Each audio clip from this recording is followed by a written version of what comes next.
It started like any other morning in Dar es Salaam, the sun rising over the ocean, buses honking, the city alive. But beneath the noise, there was tension. People whispered about the elections, about names missing from the ballot, about leaders behind bars, about promises made but never kept. Then came the silence.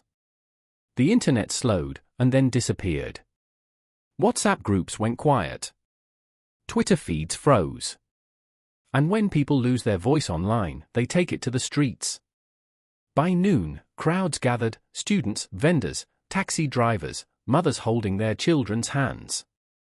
They weren't holding guns or flags, just hope. Hope that maybe, this time, someone would listen. They chanted for change, for fairness, for freedom. But soon, the chants met the sound of tear gas canisters, rubber bullets, and boots on pavement.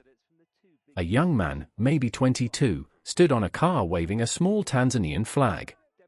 He shouted, "Hi Ngani yetu. This country is ours." Moments later, smoke filled the air and people scattered. He didn't run. He stood still, coughing, holding that flag high. Across the city, curfews were announced. Soldiers lined the streets. Shops closed early. A mother cried quietly behind a locked door, praying her son would come home safe. And as night fell, the city lights flickered, not from power cuts, but from fear. But even in that darkness, there's something you can't shut down, the human spirit.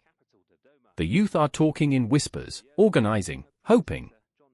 Because they know change doesn't always start with noise. Sometimes it begins with silence and courage. Today, Tanzania stands uncertain, the government calls for calm, the people call for justice. No one knows how this ends. But one thing is clear, the streets are speaking, and the world is finally starting to listen.